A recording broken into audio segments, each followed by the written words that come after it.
III, founder and CEO of Fanbase. Listen to what I'm about to tell you. The window to invest in Fanbase is closing. We've raised over $10.6 million of our $17 million goal. That means there's room for less than 6,370 people to invest in Fanbase for the average amount. The minimum to invest in Fanbase right now is $399. That makes you an owner in Fanbase today. Go to startengine.com/fanbase to invest. Why? Because current social apps have taken advantage of users for far too long, with content suppression, shadow banning, harmful racist content, and no real tools for monetization and equity. Fanbase has over 1.4 million users and counting, allowing anyone to reach all their following and monetize their content from day one. Social media is the new TV, and whoever owns the apps that distribute that content have the opportunity to own potential billion-dollar companies. While big platforms with uncertain futures are failing to serve their users, Fanbase is stepping up to fill the gap. Don't wait until it's too late. Invest now, invest for yourself and your future. Go to startengine.com/fanbase and own the next generation of social media.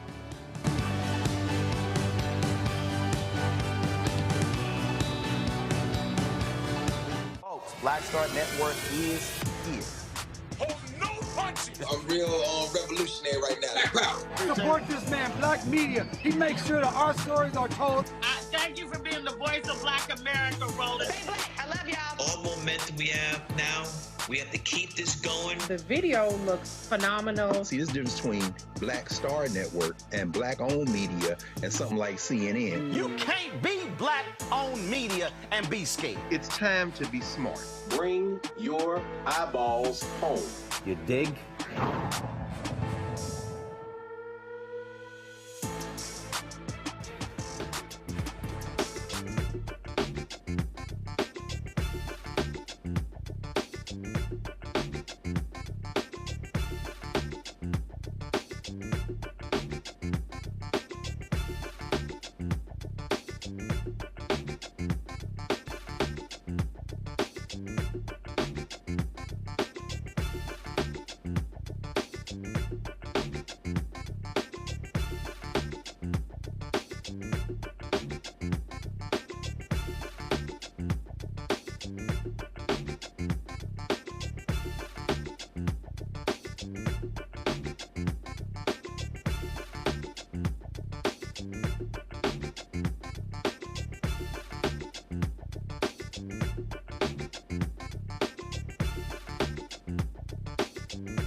Today is Tuesday, May 6, 2025. Coming up on Roland Martin Unfiltered, streaming live on the Black Star Network.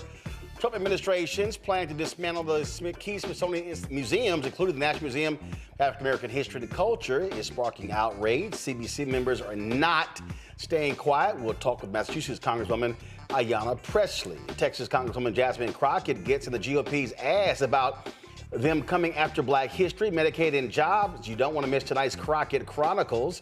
The Pentagon orders deep cuts to top military brass. They want to cut the number of four-star generals. What does that mean for Black leaders? Plus, the EPA moves to eliminate the Energy Star program, threatening energy savings for millions of Americans. I told y'all they don't care about regular, ordinary people. And the late Chuck Stone, my alpha brother, a trailblazing journalist, educator, also former editor of the Chicago Defender and a former president and co-founder the National Association of Black Journalists, posthumously awarded a special Pulitzer Prize. We'll tell you all about that. That and more. It's time to bring the funk on Roland Martin Unfiltered. On the Black Star Network, let's go.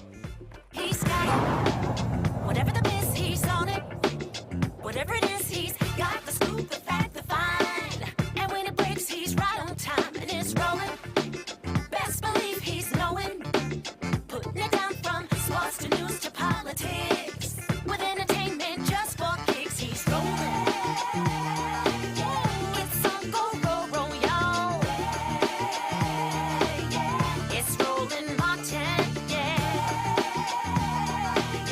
rolling with Roland now. He's funk, he's fresh, he's real, the best, you know he's Roland Martin now.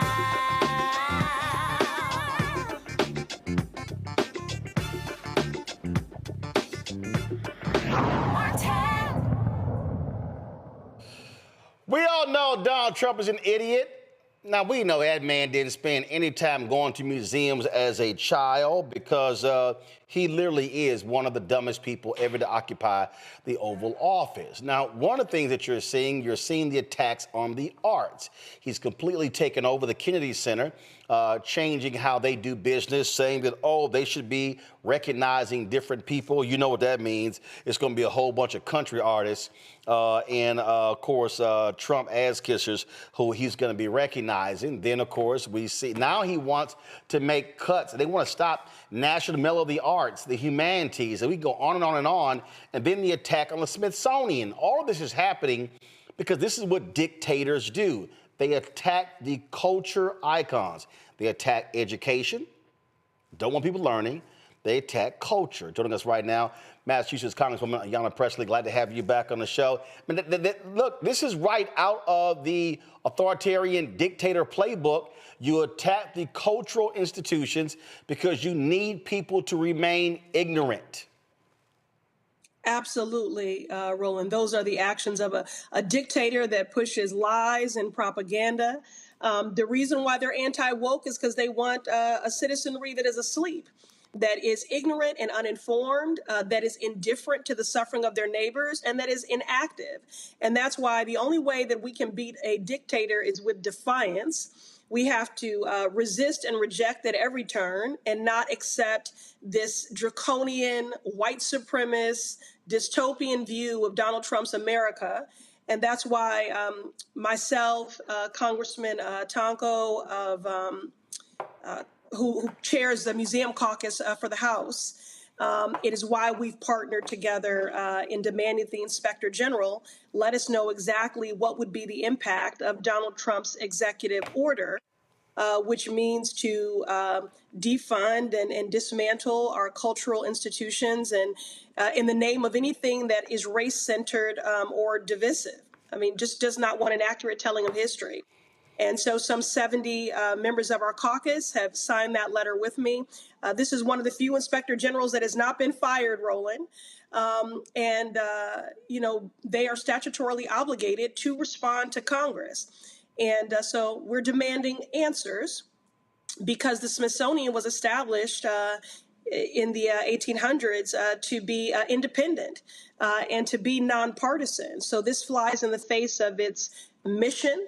And again, its attack on Black folks and our history, unsurprising because Donald Trump is anti-Blackness on steroids. And Roland, something I know you'll appreciate that I found most alarming in the executive order is that it says that race is biology, that it is not a social construct. And that is actually the belief system of the Ku Klux Klan. Oh, I mean, it's no shock at all when you look at in terms of what they're doing. And all of this is directly out of the playbook of Project 2025, which we tried to warn people, and people kind of like, oh man, y'all making too big of a deal about this. And it's like, well, it's right in front of you. This is what they're doing. They want to destroy all of these institutions because they want to establish this as an ultra right-wing extremist conservative nation. That's right. And Roland, people may not appreciate that not only is this a direct assault on Black history, not only do they not want a history being taught that tells people how to overcome domestic terrorism, of the Ku Klux Klan, of a weaponized government, of how to overcome oppression.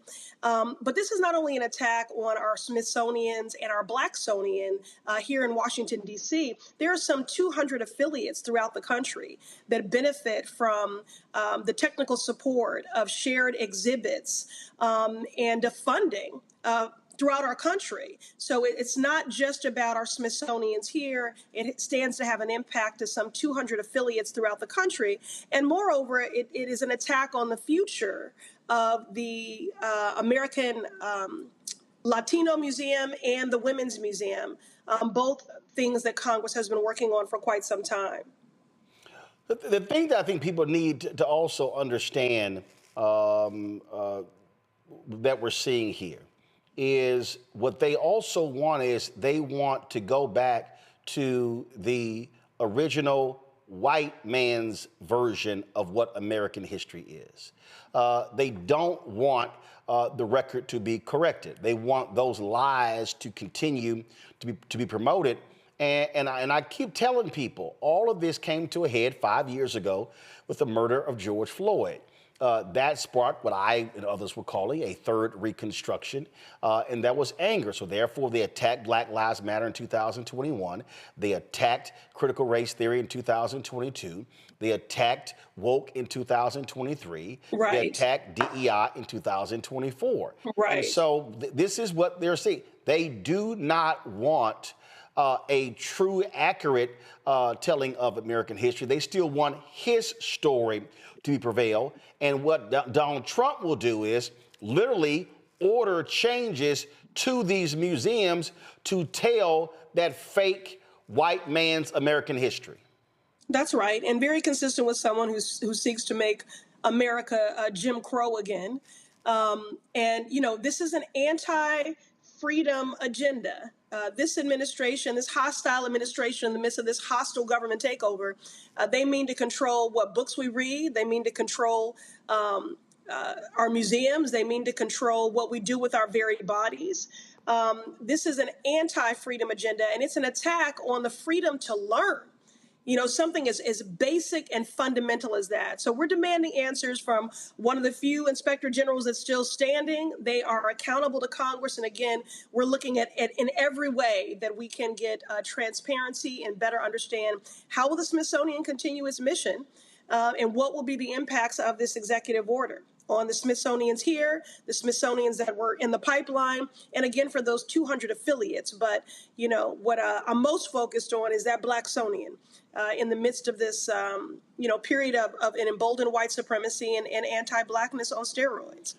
Look, this happened today. Go to my iPad. A judge blocks Trump from shuttering federal agency that funds museum and libraries. And of course, U.S. District Judge John McConnell in Providence, Rhode Island, agreed with 21 mostly Democrat-led states that Trump's March executive order directing that the agencies effectively be wiped out violated the U.S. Constitution. He said, quote, "This executive order ignores the unshakable principles that Congress makes the law and appropriates funds, and the executive implements the law Congress enacted and spends the funds Congress appropriated," wrote McConnell, who was appointed by former President Barack Obama. This is the thing here. Republicans are silent. They are letting this thug do whatever he wants to do. And what Donald Trump is suggesting is that members of Congress, the 435 in the House, the 100 in the Senate, y'all don't get to do a damn thing. He wants to be the king, the dictator. All power rests with him. And this is critically important because a lot of people, and I guarantee you, you've been hearing this. You know what? We need to be careful how we play this. We need to be very gentle because, you know, this can make him mad. Listen, this thug will do what a thug does. We have to be responding with a fierce sense of urgency and hitting him with everything. And that means what members of Congress do. That means protests. That means lawsuits, everything, because you cannot give this thug an inch. Absolutely not. Like I said, he's the dictator. The only way to beat a dictator is with defiance. And the fact of the matter is that, you know, MAGA is a cult, but it's a movement. And, you know, I was talking to President Morial about this earlier today. The only way to beat a movement is with a movement. So, yes, this is on members of Congress to, in our defensive strategy, to litigate, to legislate, to agitate, to mobilize, to be exhaustive. Because, Roland, I don't believe that this is just about how do we weather the next 4 years. I believe this will shape and determine the next 100 years. Yeah. So everyone has to give a damn about this. And I need everybody, you know, to reach out to their members of Congress and ask them, I'm just appealing to people of conscience. Do you want an accurate telling of history? This is an attack on the freedom to learn. This is an attack on the accurate telling of history, of our intellectual freedoms. And again, it flies in the face of the original mission of the Smithsonian to be nonpartisan and independent. And here's Donald Trump saying, I don't want anything that's race-centered, when everything that he does is centered on identity and race, but nothing that's race-centered or divisive. And that could certainly define what this administration is and what they're about in every single way. So we need everybody. I'm glad you made the point that this is a 100-year battle. I mean, that's literally what I wrote in my book, White Fear. I said, this is a war. This is not about the next election. They want to lock in this. They want to seize the power, and they want to destroy these institutions, and they want to lock this in for the next 50 to 100 years. And so what we are doing is today we are literally countering these actions for the benefit of our children's children's children. That's right. That's right. And the thing is, you know, Roland, one of the things that gets on my nerve is that whenever Democrats in the minority, people will say, well, are you open to bipartisanship? I'm like, where's the party to be bipartisan with? This is a cult of cowards that have been complicit in the wholesale harm of our people. And ain't nobody ever asking them to be bipartisan. No one ever never asked that question. That's why I didn't even like you a vice president.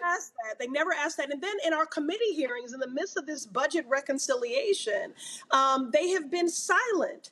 You know, they are not, you know how this process works. You know, we're supposed to fight for, each side is supposed to vigorously defend what they're fighting for, what they want to see preserved, why they think something needs to be eliminated. And they have been silent. They are just, Republicans in the House have ceded all of their power and authority. And Donald Trump not only does he not like to read, he clearly has never had a civics lesson because he doesn't understand separation of powers, co-equal branches of government, that Congress controls the power of the purse. Again, they want a citizenry that is ignorant and uninformed. And that's why I'm so grateful for you, Roland, because you're making sure that people do have the information. And just even a free press, a free black press in this moment is probably one of the most radical things. So we're grateful for you. Well, absolutely. In the spirit of William Monroe Trotter, who was thrown out of the White House by that racist president, Woodrow Wilson, because he dared to challenge him to his face. This is what the moment requires. Congresswoman Ayanna Pressley, I appreciate it. Thanks a lot. Thank you. Folks, I was just referencing that judge's ruling regarding museums, but it's not just museums. If you actually go back to my iPad, it says the judge halted Trump's order from being implemented at the U.S. Institute of Museum and Library Services, the Minority Business Development Agency, and the Federal Mediation and Conciliation Service pending the outcome of the case. I want to bring in my panel, Dr. Mustafa Santiago Ali, former senior advisor for environmental justice at the EPA out of D.C. Randy Bryant, entrepreneur, author of Never Says, 25 Phrases You Should Never Ever Say to Keep Your Job and Friends, out of D.C. A. Scott Bolden, he's an attorney, and also, of course, worked with PACs with the National Bar Association and others. Out of D.C. Let's get right to it here. That particular point that I'm making right there, Mustafa, because Trump, again, was lying last time he was there, and he's got all these Simple Simon Negroes running behind him, but they talk about, what Trump is going to do for black folks in economics. He wants to get rid of the Minority Business Development Agency. And so this judicial ruling really is critical. Yeah, it's powerful, and I look forward to actually reading it. You know, it is interesting because he understands that when you have these entities in place, you know, that are focusing on minority businesses, and of course, I know folks will break down what that actually looks like, but it does also benefit black contractors and subcontractors, and helps to build wealth for those individuals. I know a number of folks who have businesses in the federal contracting space, and who have been able to make sure that they also gave others, other black folks and other folks, an opportunity to learn, to garner skills, and then to go on and start their own businesses. So it's incredibly important what this judge has done to make sure that he or she, I'm not sure which one they were, said that this has to halt and that you can't proceed in this particular moment. So it's exciting to hear that folks are continuing. Every time it almost seems like when we go to the courts, folks end up winning in relationship to some of these things that the Trump administration has been doing to harm communities and to harm businesses and to harm the country as a whole when you look at the real economics that are going on. So I'm excited to hear how that all turned out. Well, Scott, here's the thing, though, because what the thugs in the White House are focused on, they don't give a damn about any district court judges or appellate judges.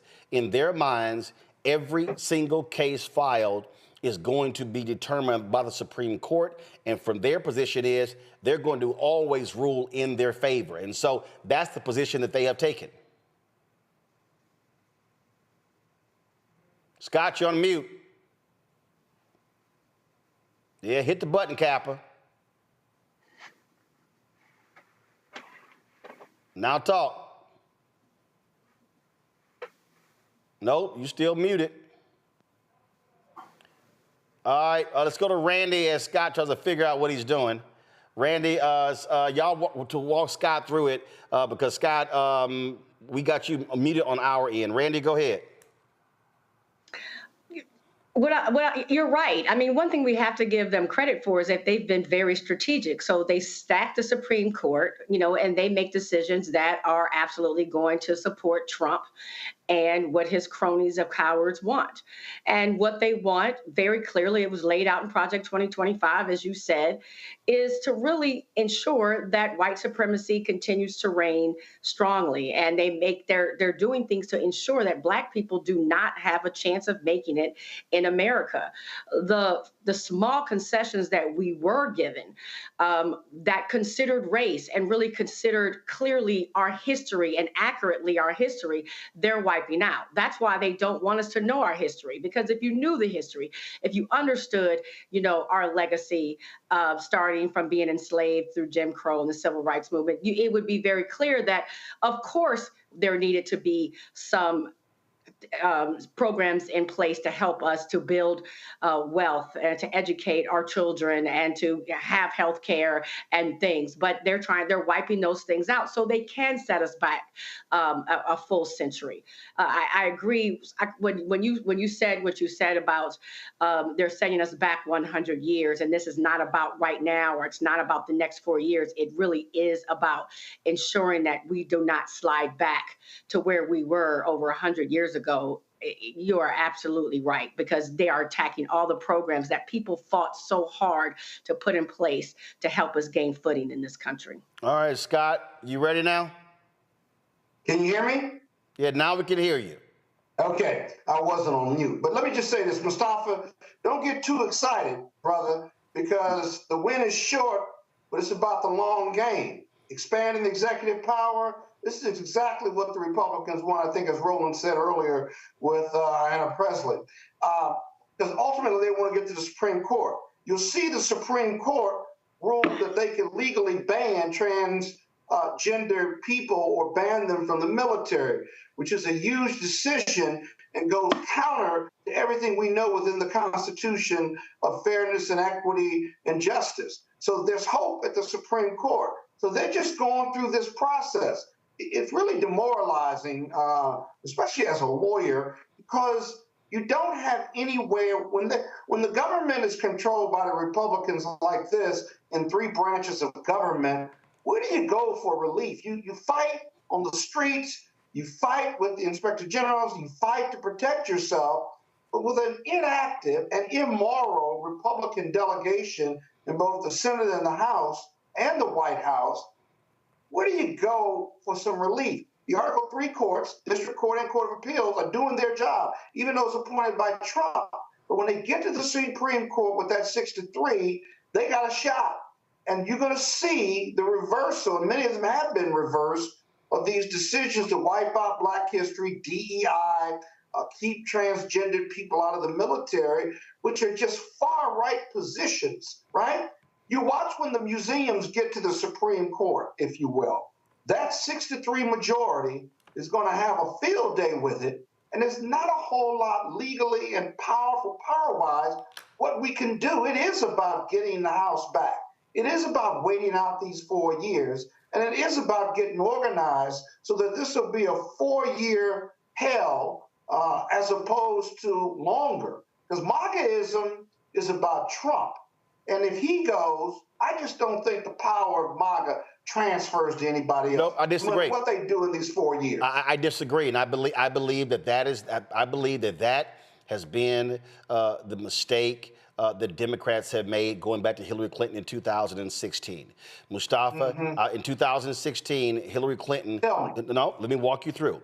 In 2016, Hillary Clinton tried to isolate MAGA and Trump from the Republican Party. Others were like, that's stupid. They're the same. 2020, Biden tried the exact same thing. He kept saying, I win, Trump is gone, Mitch McConnell, Republicans, they're going to return back to the Republican Party that we knew. No, the reality is MAGA is the Republican Party. There is no such thing now as MAGA and the Republican Party. They're now the same. You must treat it the same. And what you're seeing is you're seeing people finally wake up and fight what's going on.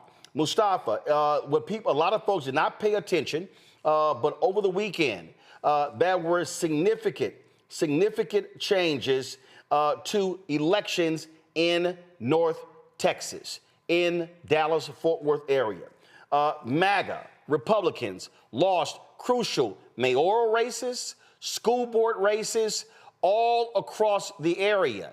People are indeed responding, and that is what needs to continue to happen. People need to realize if you sit on your ass and not vote, they're going to win. And I think the actions that they're taking are going to have a true get out the vote effort, but more of that needs to happen. No, I agree. There is awakening that's happening, at least in all the people that I talk to around the country. You know, some of the folks who maybe sat on the couch, other folks who weren't sure who to give their vote to after they've seen some of this stuff play out. It shouldn't have taken this, but it did. And now folks are having a better understanding that they've got to get engaged, that they've got to stand up, that they've got to push back because they've seen what these folks are trying to do. And I agree with you. This is not something that is recent. This has been put in place. You know, they've been working on many of these things. We often talk about Project 2025, Agenda 47, all these other types of things. You know, there are very powerful individuals who have been financing, who have been utilizing these think tanks to begin to actually get this foundation that they're trying to build, you know, in place. So we just need to be aware. But again, it is about the power of the people. You know, sometimes that sounds cliche-ish, but it really is. As we look at all the social movements that have happened inside this country, it's happened because, you know, everyday folks decided that they didn't, you know, they've had enough and that they were going to stand up, even if they were in danger. So, you know, one, we've got to make sure that we're protecting each other, that we're lifting each other up, but we've also going to have to utilize, you know, the power of our voices, our bodies, and all the other tools that we have. And then, of course, Scott's the expert there. You know, I've done my time in relationship to the courts and some legal things, but I still also, you know, see some solace that exists inside of the court system to a degree, but you have to balance that out with the power of the people, and you have to let folks know that you're not playing, and that you're going to show up, you know, in the midterms and in 2028 and in every other one of these elections that happened across the country between now and then. Yeah, but Roland, hold on. I'm coming to you, Scott. Just hold on. Randy, this is what I was just talking about. Go to my iPad. In Texas, Fort Bend School Board, one of the largest in the state, conservatives lost 2 critical school board seats they held there. The board adopted one of the most strictest book banning policies in Texas, 5-2. They've lost critical votes. Katy School Board, they ousted the ultra-conservative board president. In Grapevine Colleyville School Board, they ousted a conservative school board member there. In Mansfield, Texas, they ousted 3 conservative members of their local school board. All of these things, these were elections that took place on Saturday night. And again, I believe that what people need to understand, you keep hearing me, I keep saying this, we must be in a period of educate, enlighten, and inform. People are not aware of what's going on. I believe that if we spend the next 6-8 months doing that, folks are primed to vote in primaries come 2026, and then you're going to see them respond in the House and Senate races.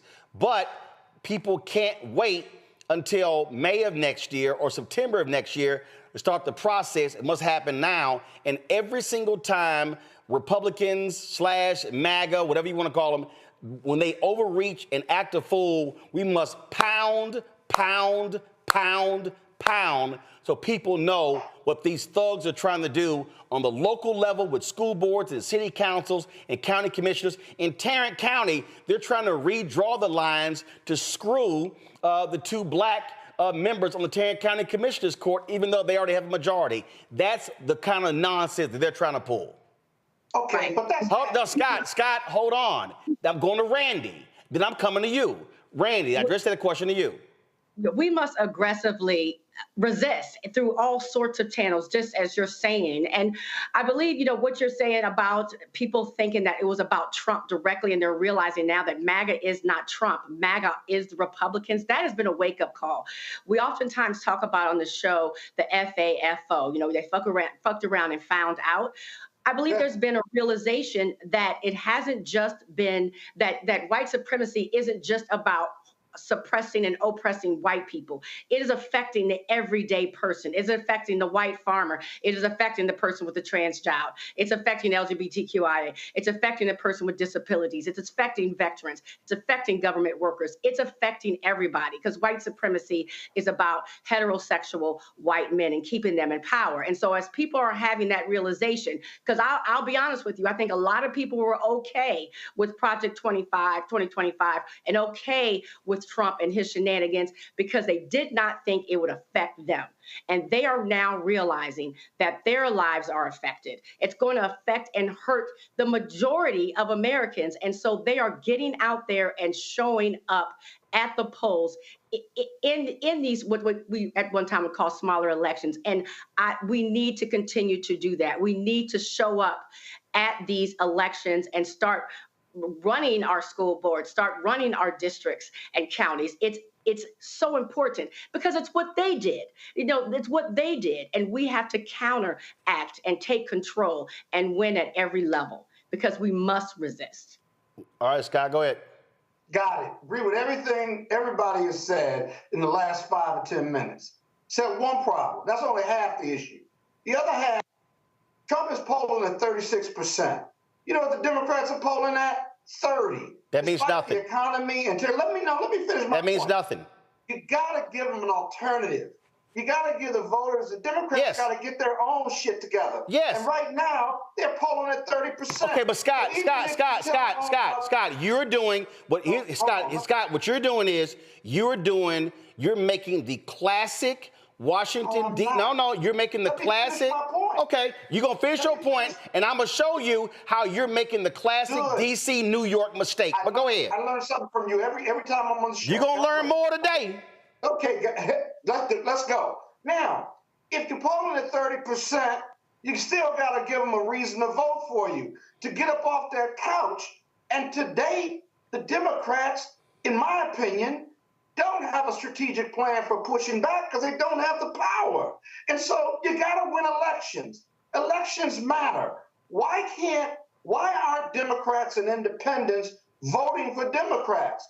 Because they don't feel connected to the Democrats. And what's the Democratic game plan to get people out to vote, let alone getting back those independents that went for Reagan? They voted for chaos and corruption and criminality over a prosecutor and human decency. My goodness, they must be really angry and really upset and really lost and hopeless to vote for the Republicans and getting what they're getting, including a worse economy than they had under Biden. So what's the answer to that? Hey, tell me that part, because you still got to give them an alternative to the Republicans, or they're going to go back and vote for somebody who they like that fights, even though he's a disaster. Are you ready now to be educated? I really am. I want to know, and I want a thoughtful answer. Okay. That's the second half of the No. You trust me. Spend enough time No. You're gonna get a thoughtful answer. And again, if you've been paying attention to this show and not the other nonsensical shows of white national media, you will understand what I'm talking about here. So let me walk you through what's going on here. Now, go to my iPad, folks. What you see right here in red, that's May 6th. What you see right here is November 2025, okay? But the reality is this here. The reality is, if I look at this map and I look at a year, look how much time we have from November 3rd, 2026. See this? 2026. So let's just count months. We got 3, 7. We have 7 months left in 2025. Then we have another 8 months in 2026. That's 15 months before the midterm elections. Now, the polling data that Scott just cited, that's national polling data. Those are national polls. What they're talking about are national polls in terms of how they view Republicans and Trump and Democrats. The point that I'm making and why that's irrelevant, Scott, and why you should not use that talking point, you must throw it out, is this. What did I just say? The way to respond to what is happening is when people actually vote. Back to my iPad. I just showed you in elections in Texas where conservatives ran. We know that school boards typically are the lowest turnout elections. We also know that when people are trying to launch movements, they go after low-hanging fruit, which are school boards. Here we have examples in Fort Bend County, Texas. That's outside of Houston. We have examples in areas in Dallas-Fort Worth, all across where conservatives lost elections. Now, that's just elections in Texas. Now, let's talk about what happened in Iowa. In Iowa, there was a special election, okay, in April. What happened? Democrats won that special election where the first Latina got elected there. Now, let's now go to Pennsylvania. Democrats narrowly won a Pennsylvania Senate seat, and it was a Republican-leaning district. So, results show you that when you begin to look at where you have competitive races, not hardcore red districts, not hardcore blue districts, what you're seeing is you are seeing how Democrats, progressives, liberals are responding in actual voting. So the poll you're talking about, again, If you're National Democrats, you got 15 months before the election takes place. The reality is that people are saying, I want to see Democrats do something. First of all, you've got limited power on the House side because of how the rules are set up. One of the things that Democratic leader Hakeem Jeffries is trying to do, he is trying to corner these Republicans into having to vote against critical bills. That's one of the reasons why you have Republicans who are holding back in supporting the Trump budget bill, because there are about 18 Republicans who are in, frankly, purple districts.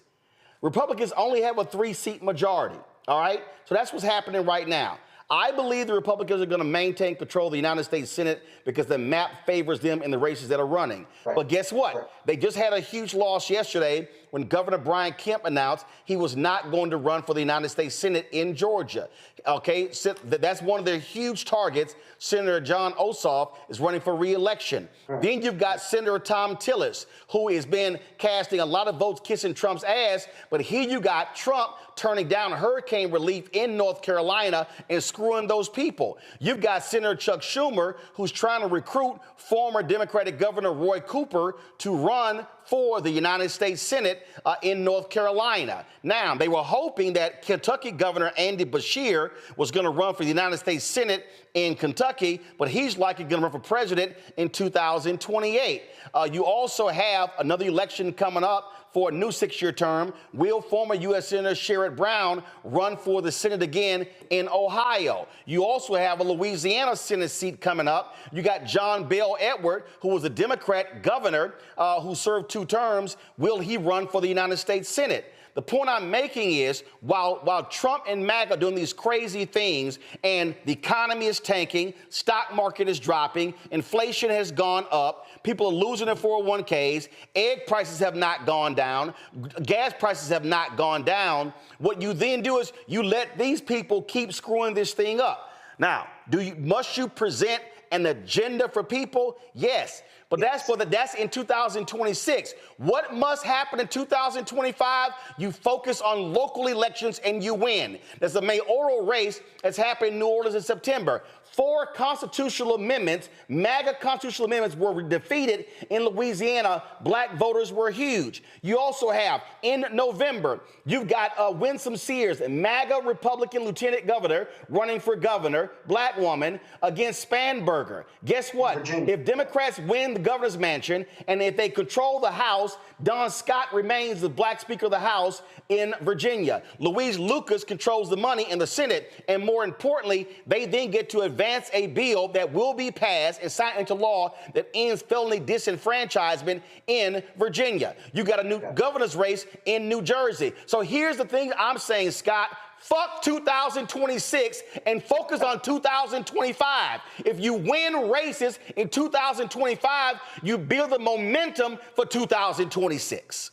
Hey, I got no problem with that. The elections in North Texas, which is what the basis of all of this was, at least the original narrative, was anecdotal, and I simply did not think that was enough. Now, your counter to that is a good argument. Of course it is. Hope springs eternal. Hope springs eternal. No, it's not. Okay? It's not a hope springs eternal. No, I'm showing you real results, and what is happening is people are turning out, but people have to see wins. And if you start seeing wins in school board races, in county races, and state races, that is going to begin to create the momentum and the buildup of what's going to happen next year in the congressional and the Senate races. You named 10 races where Democrats had a strong candidate, potentially, or going to have a strong candidate, and you're absolutely right. You still got to give them hope, and you got to give them a plan, I think. And I don't think we. Yes, no, you. Yeah, but here's the deal, though. But again, though, that's on the national level. When you talk about elections, when you talk about getting people reactivated, then you have to grab the low-hanging fruit. Mustafa, this is very simple. If I'm out here, if I'm trying to get somebody's attention, I got to sit here and say, hey, y'all, we can't do nothing about 2028 right now. Trump, the election, Trump is going to be there till January 2029. Today, We can't do nothing about who controls the House and control the Senate. What can we focus on today? We can focus on the elections right in front of us. And on Kamala lost November 5th. Vice President Harris lost November 5th. On this show on November 8th, people were like, damn, bro, you moved on. I said, y'all, she lost. I'm not about to be in a perpetual state of mourning. She lost. What was I talking about on this show on November 8th? The Supreme Court race in Wisconsin. That was in April. What was I talking about? The special elections in November. That's how we have to be focusing people's attention on what's right in front of us, and you win those races, then people say, oh, we won? Yep, now we're going for the next one. Now we're going for the next one. Now we're going for the next one. But stop focusing on shit that you can't impact today. Focus on what you can impact.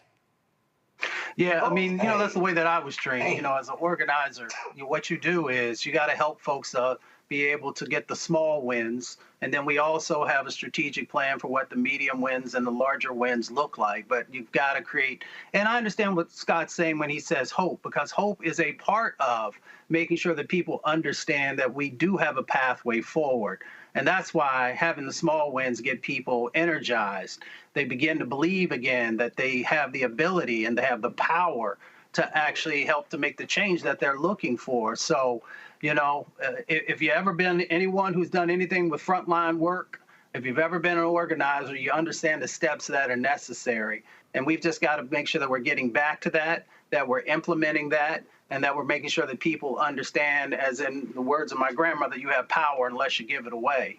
So we've got a pathway forward. I need people pissed off, Randy. I need people, when they see what's happening, to go, this is some bullshit. And the response is, okay, what you going to do then? Are you going to complain about it? Or are you going to change something? That's what needs to happen. Listen, I know Alabama is red as all get out, but all that money Alabama universities are losing because of cuts to the National Institutes of Health. Oh, I hope Democrats are mobilizing, organizing people. People need to understand, I can be pissed off and mad, or I can exact revenge at the ballot box. But I have to be educating people now on what they're doing. And we got to be saying, see that? See that? Like, for instance, all these FBA Negroes who are running around here talking about, oh, yeah, Trump going to put money in my pockets. Oh, well, guess what? He wants to defund the Minority Business Development Agency. Oh, by the way, Trump wants to unleash the cops against you by indemnifying them and then giving them even more protection. Oh, don't be shocked when he gives a pardon to that deputy sheriff who got fired in L.A., who brutally beat the black woman who was filming the encounter at the grocery stop. Oh, don't forget the 2 cops in Washington, D.C., who led a chase, and the black boy, the 21-year-old black guy, ends up dying. Well, then Trump pardons them. Those 2 cops are now back on the force. This is how you show folks, like, oh, yeah, all y'all running around here talking about, oh, how Trump's so good for your pockets. How your pockets doing right now? You must keep them aware of exactly what Trump is doing and how he is affecting us, particularly as a people. Like they say, you can rule the ignorant, you can manipulate the illiterate, you can do anything you want to the uninformed and the uneducated. So it's important and imperative that people know what's going on and how it affects us. So absolutely, they must be aware. Secondly, when you were talking, I kept thinking about that quote that always says, how do you eat an elephant? And it's one bite at a time. So yes, it's so easy to become overwhelmed if we talk about the election and that we have 4 more years with this supposed dictator. But if we look at this one bite at a time, one election at a time, one win at a time, one case at a time, we definitely move the needle. That's how we get through this. People have come out and said that part of the strategy for Trump and MAGA has been to overwhelm us. He's purposefully putting out multiple executive orders every single day. So we feel defeated. We feel weary. We feel as if we can't fight back. And yes, we do need to understand what he's doing, but we need to be more focused on what we need to do. And we do it one step at a time. And we will make progress. And it will get us to the elections in 26 and then further down. See, Scott, I'll show you how it's working. Go to my iPad. Guess who all of a sudden is opposed to Ed Martin's nomination to be the U.S. Attorney in D.C.? North Carolina Senator Tom Tillis. You know why? Because Tillis's ass is on the line next year. And what I've been saying to preachers, there was a preacher who's on the National Action Network board. They were going to their convention, and they were going to have a panel talking about the black church in the age of Trump. I said, man, don't waste your time with that bullshit topic. I said, you know what y'all should be doing? Y'all should be focusing on creating a non-organizing committee of black churches in Georgia and North Carolina to target that Senate seat. I'm telling you right now, what I said is black preachers should be mobilizing the black belt in North Carolina to take this punk ass out. And who is Tom Tillis? He is the architect of the voter and disenfranchisement law that was in North Carolina. This is the same man who blocked 3 black women from the federal bench who was appointed under President Barack Obama. This man needs to lose, so it's no doubt he is concerned about this here, and this is the kind of pressure folks should be putting to bear. So if you don't have any local elections in North Carolina, you don't have, guess what? The energy should be focused on mobilizing and organizing and teaching people about his record, so when the election comes up, we beat his ass in 2026. Ed Martin doesn't need to be the U.S. Attorney for D.C. He doesn't, because he's a Nazi sympathizer. He's a liar. He protected the January 6th domestic terrorists, and he should be defeated. And trust me, Tom Tillis is scared to cast a vote for Ed Martin. Maybe. But don't be shocked. Maybe. Well, no, that's what I'm saying. But now he's come out and said he's opposed to it, but don't be shocked if Trump makes that call and leans on Tillis, and Tillis, like he did with Peter Hegseth. Go ahead. Don't get too excited, because all it takes is Trump to make one. No. I'm not getting excited. The only thing I'm excited about is focus on beating his ass in 26. Well, Roland, here's a question for you. Everything you said in the last 10 or 15 minutes on this segment was true in 2024. In fact, we knew what he did in 2016, right? And no, and 24 was different. Your 24 was different.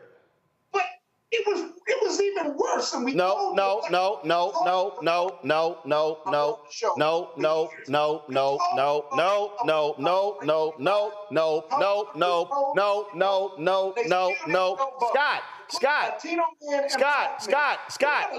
this is real clear, Scott. I don't give a, no, Scott, here's the deal. Scott, I don't want to hear it. Scott, you know what I want to hear it?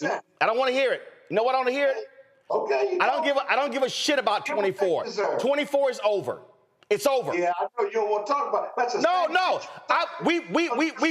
We've discussed 24. Scott, we've talked about 24. I'm not wasting any time on 24. 2025. We're in 25. Same stuff, right? That's a lie. It's 2025 right now. And you know what? Your rhetoric is the same. And you know what? Scott. Unless Democrats and independents vote, it's not going to change. Scott, that's a lie. Scott, allow me to show you some evidence of what happens when you educate people. There was an election in Louisiana. Scott, allow me to teach you some more that you don't know. There was a statewide election in Louisiana. There was an African-American who was running for governor. Black turnout was absolutely abysmal. It was atrocious. It was horrible. So what happened? Jeff Landry, the MAGA attorney general, became the governor. And what did he start doing? And because people did not turn out, then Republicans got a supermajority in the legislature. So what did they start doing? They started passing all kinds of laws in 2024. The election was in 2023. Passing all these sorts of laws in 2024. Then Jeff Landry tried to push forward 4 constitutional amendments. On one of them, they even recruited 50 Cent to drop a video touting this tax proposal. Guess what? In the early voting, black people accounted for more than 1/3 of all early votes. Black numbers were off the chain. Do you know why? Because after that abysmal showing in 2023, we had Gary Chambers on here. There were Gary Chambers and other groups in Louisiana hit the ground, went all around the state. You know what we did on this show? Educated, informed, enlighten people. So guess what happened in 2025? They turned out into huge numbers. The point I'm making is I'm not wasting my time for all the drama that happened in 2024. Biden drops out the debate. Folk don't like Kamala Harris. That's old news. I'm focusing on today, and I fundamentally believe this here. I fundamentally believe that when you educate, you inform, and you enlighten people, that they're going to make better choices. And so my focus on this show, on every platform that I have, is to do that, and we're going to leave it all on the field. And I believe that we're going to see a difference. I'm saying right now, Republicans are going to lose the House in 2026, and I believe Democrats are going to have a 5 to 8 seat majority because people are going to be so pissed off and they're going to be motivated to vote. Write that down today. But that's only going to happen when we stop talking about 24 and we start focusing on 25 in present day. I gotta go to a break. I gotta go to a break. I gotta go to a break. I gotta go to a break. We'll be right back. We'll talk. We had an idiot in the Oval Office today, and I'm not talking about the Canadian Prime Minister. Wait till we show you the sheer stupidity from this fool, Donald Trump. I'll be right back. On the next Get Wealthy with me, Deborah Owens, America's Wealth Coach, we're talking about the difficulty of being able to acquire wealth for Black Americans. My guest, Emily Flitter, is the author of The White Wall, How Big Finance is Bankrupting Black America. The bad stuff that you feel when you're dealing with the financial services industry is not your fault. It's not your fault, and you don't deserve to be treated like this. That's right here on Get Wealthy, only on Black Star Network. Hey, it's John Murray, the executive producer of the new Sherry Shepherd Talk Show. You're watching Roland Martin, Unfiltered.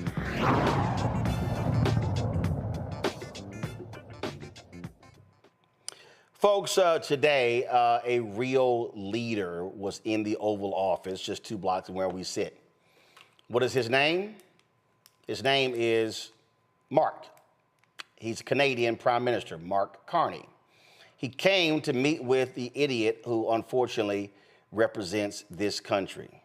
And if y'all want to see some sheer stuck on stupid stuff, how about this here? This dumbass, Donald Trump, started praising hockey players. He's talking about, oh, how great things are. He starts praising a hockey player who plays for the Washington Capitals, who recently broke the all-time scoring record. The problem is the hockey player is from Russia. Watch this dumbass. I love Canada. I have a lot of respect for the Canadians. Wayne Gretzky, I mean, how good, the great one. You happen to have a very, very good hockey player right here on the Capitals, who I have a lot of, he is a big, tough cookie too, just broke the record. And he's a great guy. And, you know, we had the team here, and I got to know a lot of the players. But now, Canada is a very special place.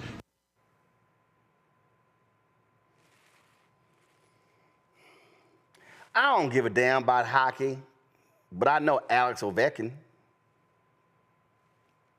He's from Russia. Do you know whose record he broke? Wayne Gretzky's. This dumbass is touting this amazing Canadian hockey player here in D.C. who's actually from Russia. Look, I done told y'all this boy is dumb. I done told you he's dumb. Then this dumbass continued with the bullshit of making Canada the 51st state. My man Carney was like, nah, pimp, we ain't going there.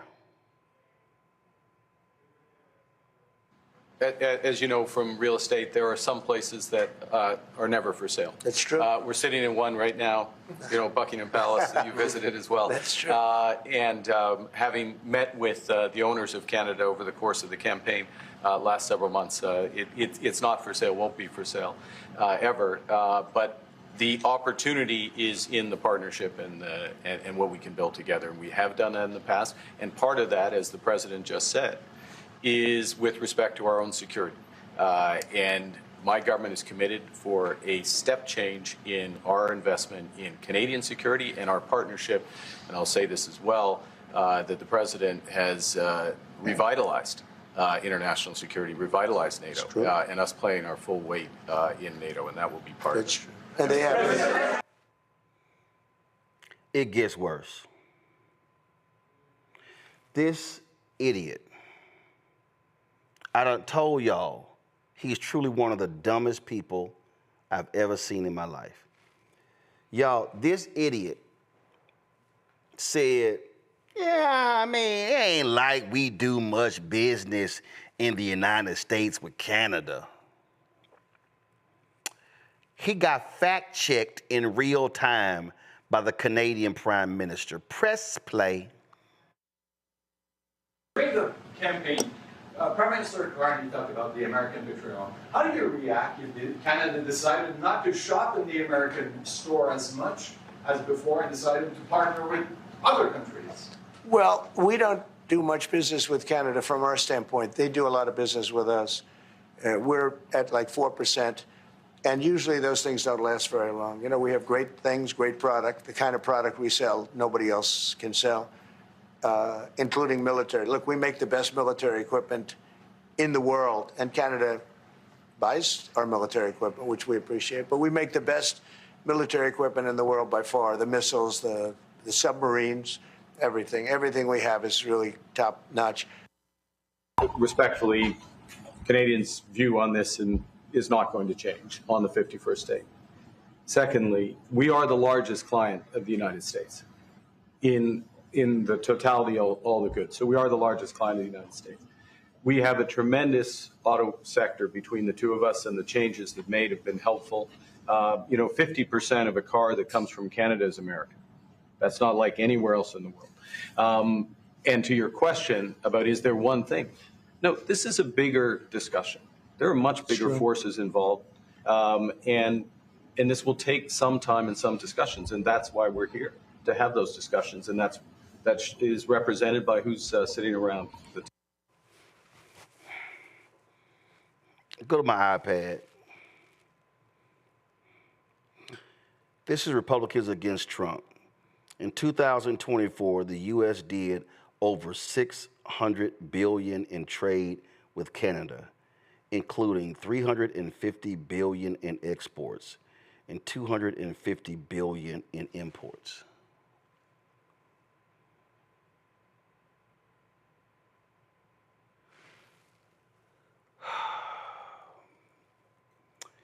You know, Scott, there used to be a time when the President of the United States would board Air Force One, and you would see that blue and white plane, and you would say, we're sending our best to talk to the world. And that was a time when visiting dignitaries would come. They would have these they're called sprays, in the Oval Office. And we could be fairly confident that the occupant of the Oval Office read the briefing papers that staff gave them, spent some time the night before in the private study in the residence, going over the information. But now, we have that dumbass from high school and college who didn't read any of the assignment, who didn't study, and then when they get called to the front of the class to explain a particular chapter, they start talking about the trees and the winds and the birds and how beautiful things are and how amazing and beautiful the writing is and the topography. And you're sitting in class like, that's my reaction anytime this dumbass Donald Trump talks. Democracy and the Constitution is there are not a whole lot of qualifications you need to be president. All you got to do is give one more vote to the next guy. Just one more vote. So you can be a racist, you can be dumb as hell, and if you get more votes than the next guy, you win. The founding fathers never contemplated that Donald Trump. To be president, you had to be a leading thinker, leading person, leader, if you will, and competent in some part, politics, democracy, business, whatever the case might be. At least that's how they contemplated it. This is the danger of democracy. If you put that screen back up that you just had when you were talking, that $350 billion of exports represents 17% of all of our exports. I'd call that doing business with Canada. And the other thing is this, our joint security efforts, securing North America, north of Mexico, right, up until the northern border of Canada, is all U.S.-Canadian forces. In fact, if you go to any training facility in the U.S., you're likely to find some Canadian troops training with U.S. troops. And so picking a fight with Canada, there's more similarity than dissimilarity, and picking a fight with them over tariffs and what have you. What about professional services? You know, we never talk about professional services, right? Canada, we're upside down with Canada and other countries on the amount of personal services that we export versus they import from us than just these hardcore goods. Because we don't talk about services. So if you combine those two, it kind of works out. It kind of evens itself out regardless of the tariff for goods, if you will. I was just reading a report on this in the Washington Post. And so there's a fuller, more complicated picture to this, which is the irony is you have a president that's not well read and just wants to do tariffs because they did it in the 20s and 30s, which, by the way, caused the Great Depression. Nobody ever says that, or he doesn't think that either, but it did. So there you have it, Roland. What we're now seeing, Randy, Canadians are like, yeah, we ain't going to Florida. Nah, Canadians are like, nah, Las Vegas, y'all can go to hell. And the numbers are, when I say the numbers are dropping like crazy, they're dropping like crazy. I'm gonna find a video in a second where the company that controls the Bellagio, they're like, yo, we laying off concierge people at every hotel except 2. Folks aren't coming. Okay, right. So when you shit on all the rest of these countries, they like, all right, we good. And then when you start snatching folks' cell phones, going through customs, they're like, yo, it's other countries we can go to spend money. This dumbass has killed American tourism, but he goes on, does an interview, I think, other day, he goes, oh no, tourism is up. The interview with Terry Moran, Terry Moran's like, no, it's not, it's down. This dumbass is living in his own delusion, and the minions around him going, yeah, boss, it went up, when it's down massively. Significantly down, and people are losing their jobs because this man cannot keep good relationships with the people who are our greatest allies at one time. Canadians are all over doing videos saying that they will not come to America. They're canceling plans left and right, and it's affecting the hospitality industry here in the United States. And what is so incredibly insane about it is he wants to act as if he's the strong leader, but he doesn't even understand the business. I mean, how do you say that we don't do much business with Canada and they're third after China and Mexico in the effective amount that we do business with? And he has no idea about it. I mean, I get secondhand embarrassment every time he opens his mouth. And then you have Vance and Rubio just sitting there. I mean, I would be biting my tongue if this is my boss, with a prime minister just spouting just inaccuracies one after the other, obviously not knowing what he's doing. So not only do we have the audacity to be aggressive, we're aggressive and then dumb with Canada. So I'm not mad at Canada. When everything they said they were going to do, when they said they were going to cut the electricity, I was like, I can't be mad at them. When they say they're not visiting the United States anymore, I can't be mad at them. Like, I wouldn't mess with us either. Here's Mustafa. This is real basic. I mean, it's some basic ass home training. I mean, home training is when, a guest comes to your house. They might say some ignorant shit. But you're trained not to go there. You're trained to be respectful. You may not like your nephew's girlfriend, but home training, you don't cuss her out in front of everybody else. This dumbass he just insults. Yeah, man, but what we do with Canada ain't really nothing. He insults sitting right there. And I'm glad Carney was like, hold up. And see, what he does is, then what Trump does, like, y'all please find that video when he was going off and Muriel Bowser was standing right there. He was saying some crazy shit, and her whole body language was like she. First of all, I'm sorry. I'm going to walk the hell off. Or at least just stand there and drop your head and just do this here. Just do a small nod or something. But this is literally what the 77 million dumbasses who voted for him said, hey, here's our best, world. Well, what you're seeing play out is the paradigm of privilege, right? This individual has always had privilege his entire life. He's able to do and say whatever, even when it wasn't true, even when it wasn't helpful. And now he's taking it once again to the White House on the international stage. You also see the dumbing down of America because it starts at the top. The policies that they've moved forward on have made us in a worse position.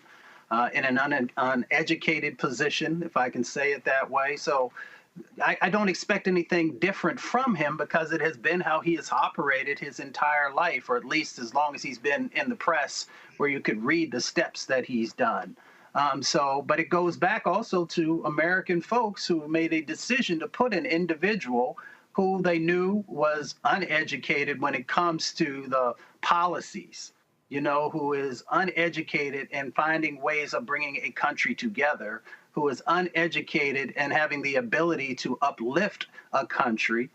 So we see it play out now. So when you have the dumbing down of America, this is what you end up getting. But you also have the ability, as we talked about in the previous segment, to begin to change that dynamic by making sure that we are infusing our own sets of energy to actually educate folks and to get people prepared for these opportunities that are coming. I went ahead and found y'all. I'm telling you. So yesterday, they were all in the Oval Office. Roger Goodell, NFL Commissioner, Muriel Bowser, all talking about building the NFL stadium, coming back to D.C. And can you imagine having to stand there if you're Bowser and Roger Goodell and you stand there and going, this is an idiot next to me. This is literally a dumbass. I just want y'all, I'm going to play 2 clips.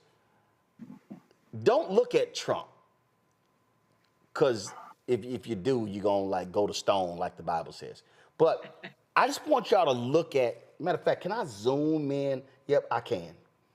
I'm going to zoom in on her face. I just want y'all just listen to this fool talk and watch her face. You would implement tariffs on the film industry, kind of how that would work? Well, that's a different story, but our film industry has been decimated by other countries taking them out, and also by incompetence, like in Los Angeles. The governor is a grossly incompetent man. He's just allowed it to be taken away from, Hollywood. Hollywood doesn't do very much of that business. They have the nice sign and everything's good, but they don't do very much. A lot of it's been taken to other countries, and a big proportion. And I'm actually going to meet with some because, there's some advantages, I guess, and I'm not looking to hurt the industry. I want to help the industry. All right, that ain't the best one. Hold on. It's a longer one. I got to go. Let me find it. Hold on. And again, the sheer stupidity of this fool is... Okay, all right, y'all ready? Hold on. Let me zoom. Can I zoom in on this one? Okay, yep. I want y'all to see her face again. So they came in by the millions illegally into our country. They just flowed in through an open border policy that was insane. And what we've done is we've offered, the numbers, but because we're taking them out by the thousands, we're being obstructed. It's very unfair what's happening because the court system is it's very unfair. We have to get them out fast. These are bad people. These are people that are killing, and they've already killed many people in this country. The illegal immigrants that came in illegally through an open border policy, which is insane. We talk about common sense. That's not common sense. And they came in from the Congo, all over Africa, all over Asia, all over South America, parts of Europe. They flowed in and just walked right into our country. We had no idea who they were. 21 million at least. That's probably a low number. You hear lower numbers than that. It's not. That's a low number. But many are really serious criminals and terrorists and people from jails. They emptied out jails. Venezuela, their crime is down 72% because they took all the criminals off the streets and the gangs and they dumped them into our country. So we're getting them out. It's a very difficult thing with the courts because the courts have all of a sudden, out of nowhere, they said, maybe you have to have trials. We're going to have 5 million trials. Doesn't work. So Randy, this would have been me while that fool is talking. Ooh, this is a nice painting back here. Ooh, I like the decor in here. Ooh, this is nice. There's no way I could have stood there. I mean, and his ass lying. He's just lying. Listen. I mean, I'm sorry. Is she trying this? Listen, I've been there. This one of those where you just sit here when they talking, man, you just over here. Or you do one of these here. Right. Excuse me. Let me take this call. Let me step out. That's what you do. Because, I am not trying to be a part of that stupidity. Randy, go. Right. Let me say this. On behalf of all the sisters out here, let me say, we sisters may be able to hold our mouths, our tongues, right? We may be able to, but our face is always going to tell people how we feel. That's what you could see right there with Bowser. Like, she literally was having tics. You could see she was biting her tongue, biting her mouth, eyes were shifted. She was having such a hard time holding it together. Like I said, we may be able to hold our Black woman's tongue. We may be able to do it, but it's tough for us. But our face will always give it away. And certainly you could see that right there. And I felt sorry for the sister because, that took strength. That took strength to hear all the lies spouting out of his mouth. I mean, they were there to announce the NFL draft is going to be held in D.C. in 2027, whatever. Okay, whatever. But that's when just lying. Right. Just lying.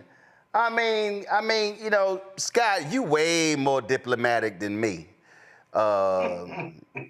So I don't know how you would have handled that. There's only so much you can do, but Mayor Bowser, I got to tell you, when he said they came from all over Africa, that's what she really. He went to the Congo. They came all over Africa. Yeah. I was waiting for him to say. I was waiting for him to say, "Done brought them damn chucking spears," and I was just waiting for that. All over Asia, and this is the thing that gets me. When he starts out, they empty their jails, and they've killed millions of people since they've been here. They killed a lot of people. They're not killing people. It's some small percentage, but that's his narrative. And then he just starts to riff, and that becomes a narrative for people who vote for him. It's very dangerous using the bully pulpit as a presidential candidate or a president and stuff, because there's no empirical data to support that somehow people who cross the border in the South commit more crimes per ratio or per capita. Come on, Scott, you trying to use some damn common sense. Yeah, I know, but because I'm a lawyer. I just, you know, it just makes no sense. Well, call him ignorant and dumb. Yeah, he is. Well, speaking of not making. Here's the power of Trump, though. People believe that narrative, man. Cause they stupid too. Like they do. They stupid too. I remember when I was at CNN and I was on Anderson Cooper. John Avlon said, "Roland, we shouldn't call the American voters dumb. If your ass voted for Trump, you dumb." Right.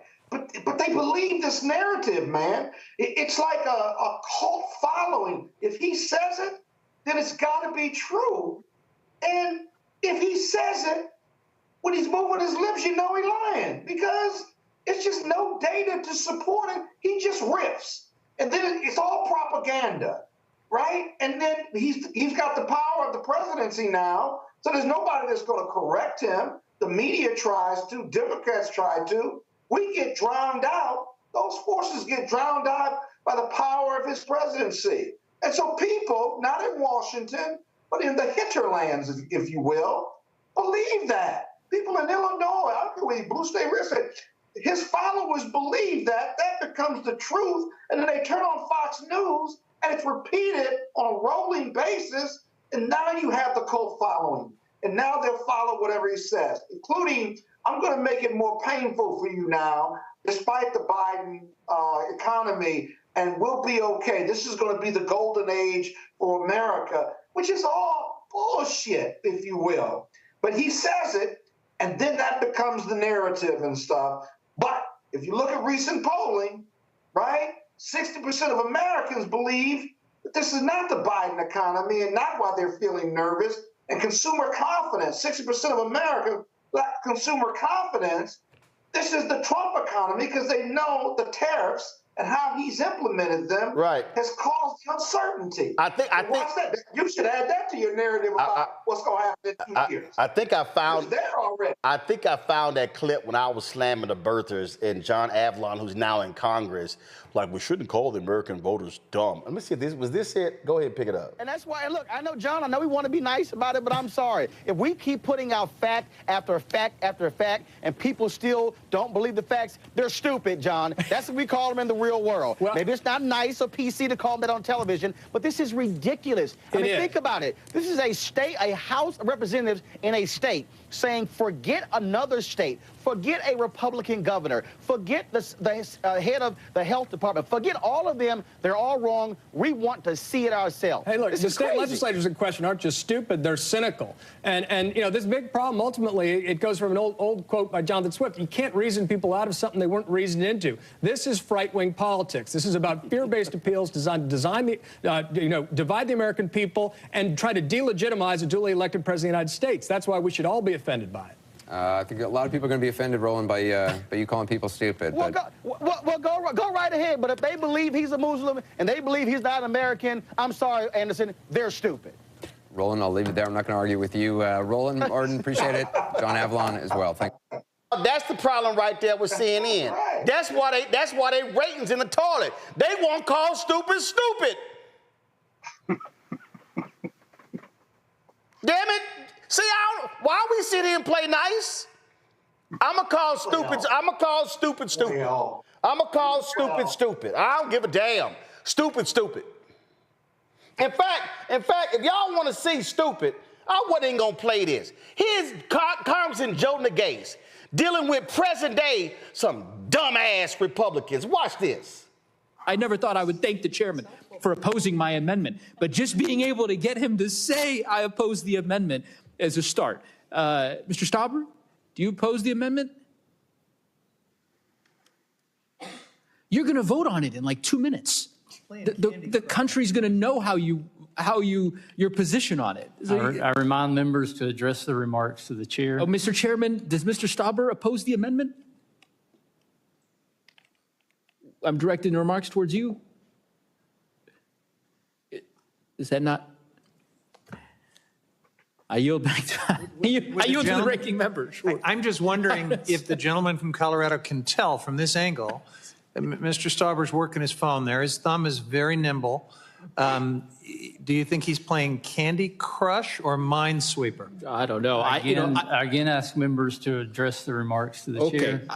Mr. Chairman, I will say it pains me. It pains me because, again, I have great respect for Mr. Stauber and for many of my friends on the other side of the aisle. And I have to imagine that they find this as absurd as I do. I mean, if we are left to, we're now in a position in which Republican colleagues are not allowed to say whether or not they support or oppose an amendment when they will be voting on that amendment a mere few minutes later. I don't think that's how craven this process has gotten. I don't understand. Mr. Chairman, how about this? I'll ask a question.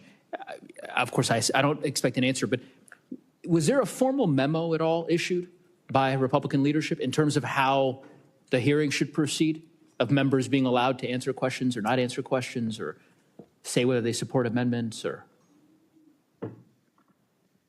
Okay, well, you might consider, yeah?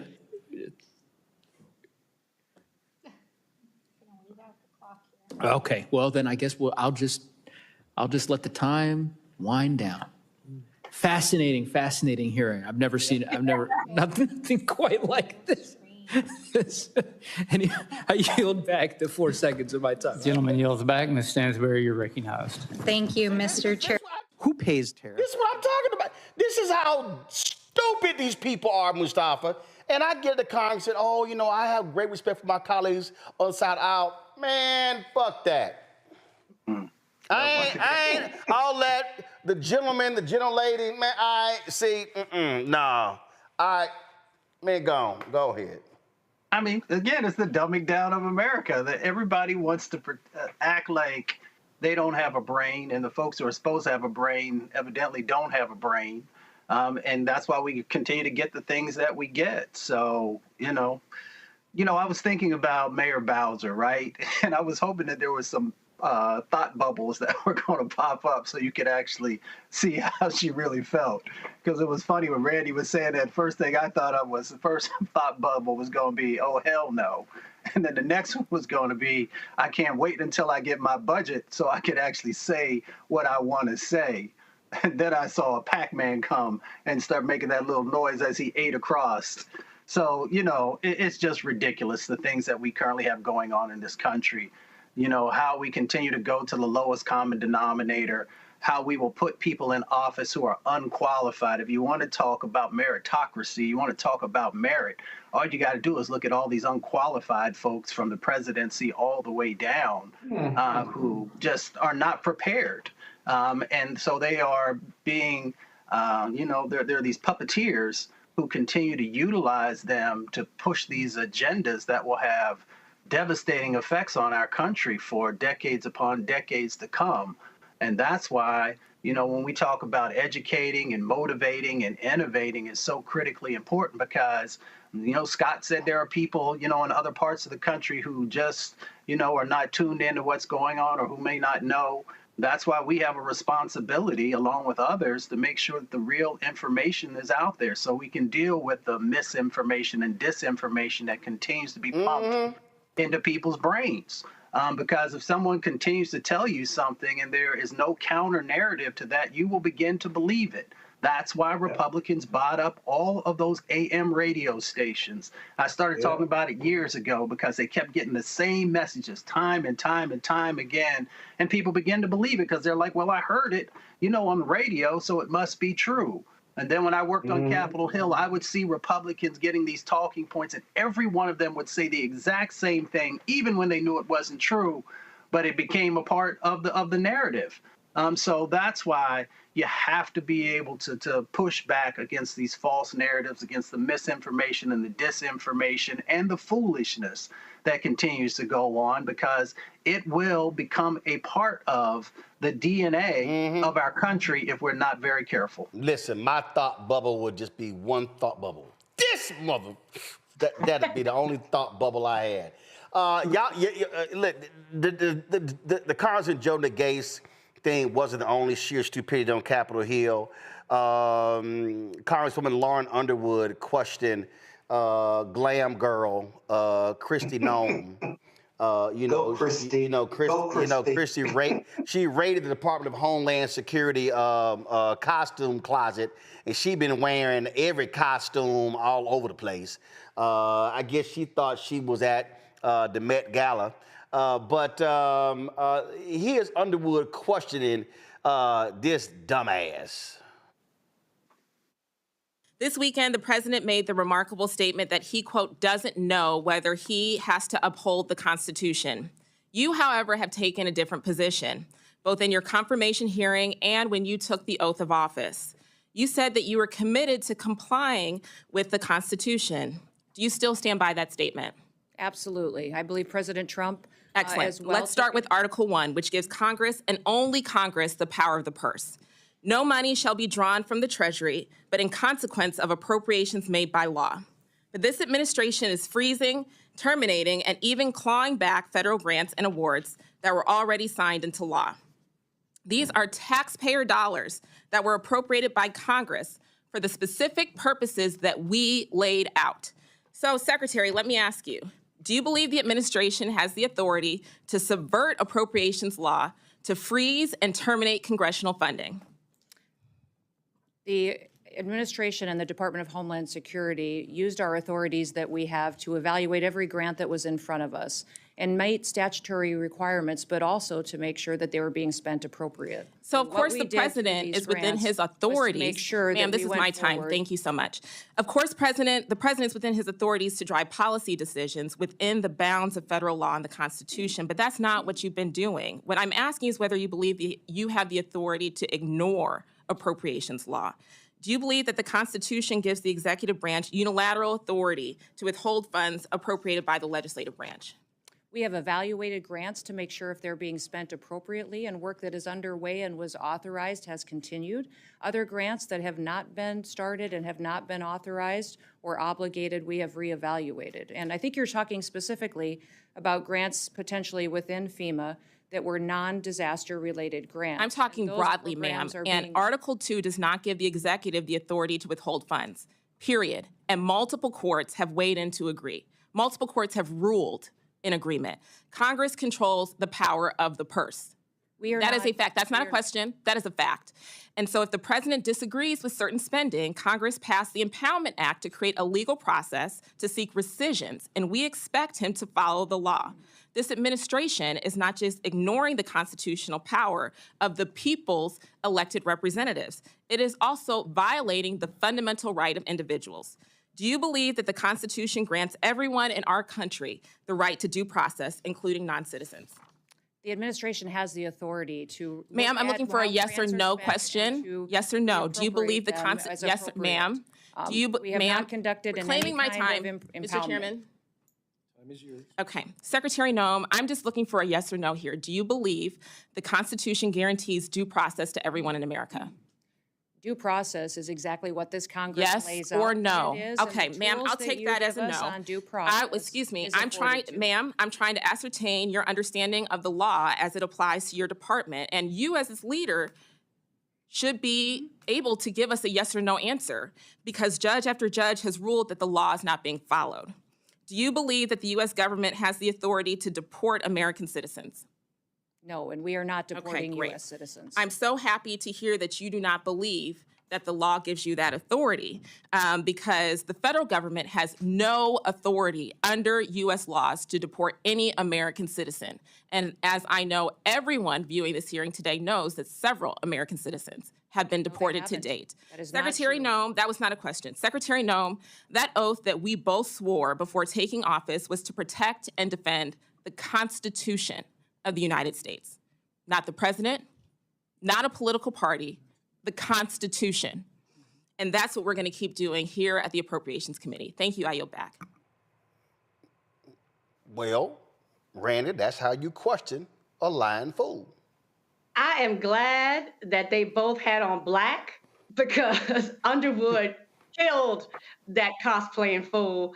And it was a funeral. It was a funeral. Like, I get such pleasure in watching the way she broke that down and made it, because you could see Noem doing as she always does, not answering the question.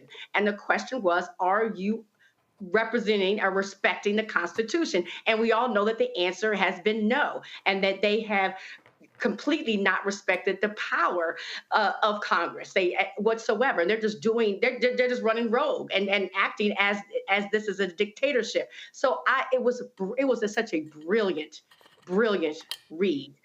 Oh, this brings me joy to watch the way she ripped her a new one. And she knows that they're breaking the law. Yep. She knows they haven't been respecting the Constitution whatsoever. They exactly know what they're doing. They're still doing it. Scott? Yeah, you know, the worst part of that question and answer was the fact that the cabinet member for Homeland Security, the director, could not answer that. The secretary. She the secretary. The secretary could not answer whether she believed in due process for all people who are in the United States. Because they don't. They don't. Exactly. But just think about that the Secretary of Homeland Security couldn't answer that question or would not answer that question directly. The answer to that question is yes. Now, what process is due? You can argue about it, but clearly the bedrock of the Constitution and of our criminal justice system is the process that is due. Doesn't mean you don't get deported. It means you get a hearing, you face witnesses, you get to respond to allegations. If you don't believe that, then you're violating the law every decision you make when you start taking people out of this country or calling them gangs or using the Alien Enemies Act and what have you. Which the courts, even the Supreme Court, has said you got to give them due process. But Scott, it's no shock. Scott, it's no shock that she could not answer that, because this is her idiot boss Sunday on NBC's Meet the Press. Hold on. This is Trump on NBC's Meet the Press on Sunday. You think she's stupid? She just following in the footsteps of the simpleton in chief. Listen. Your Secretary of State says everyone who's here, citizens and non-citizens, deserve due process. Do you agree, Mr. President? I don't know. I'm not a lawyer. I don't know. Well, the Fifth Amendment, your Secretary of State says everyone who's here, citizens and non-citizens, deserve due process. Do you agree, Mr. President? I don't know. I'm not a lawyer. I don't know. Well, the Fifth... I don't know. I don't know. Okay, I got a little more to play back. Okay, here we go. Fifth Amendment says I don't know. It seems it might say that, but if you're talking about that, then we'd have to have 1 million or 2 million or 3 million trials. We have thousands of people that are some murderers and some drug dealers and some of the worst people on earth. Some of the worst, most dangerous people on earth. And I was elected to get them the hell out of here, and the courts are holding me from doing it. But even given those numbers that you're talking about, don't you need to uphold the Constitution of the United States as president? I don't know. I have to respond by saying again, I have brilliant lawyers that work for me. And they are going to obviously follow what the Supreme Court said. What you said is not what I heard the Supreme Court said. They have a different interpretation. Is anyone in your administration right now in contact with El Salvador about returning Abrego Garcia to the United States? I don't know. You'd have to ask the Attorney General that question. Damn, it's a lot that dumbass don't know. Let me tell you something. he just said he didn't know whether the due process was in the Constitution. The problem is this, and I'm not being too lawyerly. It doesn't hurt them to say that they believe in due process. They should say that, because their interpretation of the process that's due and our interpretation of the process that's due vis-a-vis confronting allegations, confronting adverse witnesses, how you do that, and there's some exceptions under the immigration laws and stuff, they don't lose anything by saying, yes, I believe everybody deserves due process, and they still won't say that. Answer yes. But they won't say it. Think about that. But Mustafa, But Mustafa, they won't say it because the thugs that voted for him, they don't believe in it. They're like just sitting it out. Yeah, they only believe in due process for themselves or for those that they find value in. I mean, that's just real. I mean, you see how they dehumanize all kinds of folks. You know, we've got folks who are untruthful, who are unprepared and unqualified for the positions that they are holding. There are talented folks who are out there that they could have put in those positions, but they chose not to. And they chose not to because they had to make sure that they had individuals who would do whatever the president required of them, whether it is violating the Constitution, violating laws, or anything else that falls underneath of those umbrellas. So we should not be surprised with the types of responses that you get, the gaslighting that you get.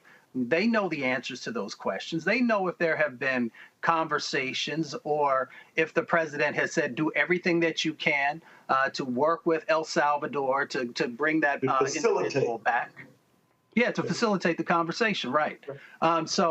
You know, we know what's going on, but people continue. And I'm sorry, folks had said before that, you know, the press has been, you know, pushing the president and asking the right questions. I have not seen that. Because every time he has a set of talking points that he injects into no matter what the particular item is that he's going to talk about. He's going to talk about DEI. He's going to talk about, you know, folks not being qualified. He's going to talk about all these types of things. And I never hear anyone in the press say, well, what exactly does that mean? Where are the facts? Where are the examples? So we continue to allow. Or you never hear them say, that's a lie. Well, yeah, exactly. That's a lie. But that's a lie. You know, you want to hear what are those facts? What are those examples? Because then people can make an informed decision if they want to continue to support these types of actions. If you just say it's a lie, then they'll just say, well, that's just folks who are hating on him, instead of being able to actually break this stuff apart. And I think that that's the responsibility of real journalism, to ask those hard questions, no matter who it is. Doesn't matter if it's a Democrat or Republican or an independent who happens to sit in these seats of supposed power. You're supposed to ask those tough questions when someone puts something out there. So we continue to see it play out time and time again. And that's the reason why you have all these folks who are just caught up in this chaotic situation and are not thinking critically about, you know, what you're losing as an American by allowing these types of things to go on. Well, again, if you want to see their stupidity, how about this here? Trump's Department of Justice has opened an investigation into the Hennepin County Attorney's Office in Minnesota. Okay, let me explain, y'all. This is a DA's office in Minnesota. After the DA, Mayor Moriarty, directed prosecutors to consider racial disparities when negotiating plea deals. The DOJ's Civil Rights Division, led by Hamid Dillon, announced the probe, citing concerns that the policy may illegally factor race into prosecutorial decisions. The Justice Department's letter states that the investigation will examine whether the office is engaged in a pattern of violating constitutional rights by unlawfully considering race. Moriarty's office says it will cooperate and stands by the policy's legality. Scott, what the hell? The law still bars racial profiling, racial discrimination, and racial disparity in sentencing. The judicial canons of ethics, most bar rules, and the laws on the books, notwithstanding executive order, that doesn't mean diddly squat. The law is still the law. There's nothing inappropriate, unethical, or wrong about that prosecutor's office when looking at its policy regarding sentencing, are we being racially fair with dispensing sentences? If I'm sending black people to jail at a 5-to-1 rate and they're being sentenced more based on our recommendations than, let's say, a similarly situated white convicted criminal, there's a problem with that. In fact, that's reversible error if the defendants appeal it based on racial disparity in the sentencing recommendation, let alone whether it's the judge that's doing it or the recommendations coming out of the prosecutor's office. And so that investigation is going nowhere. And I'm not sure that the feds have any authority over the discretionary review, internal review by a state prosecutor duly elected by the people of that jurisdiction. Period. But this right here, Randy, is what we were trying to tell people about attacks on DEI. They broaden this thing and they want to go after everything. And I said they want to completely undercut and defund the black civil rights and economic rights agenda. That's what this is about. They don't care if there are racial disparities. They would like to actually pretend that there aren't racial disparities. They would actually like to pretend that we all are on an equal playing ground, that the history isn't what it is with race in America.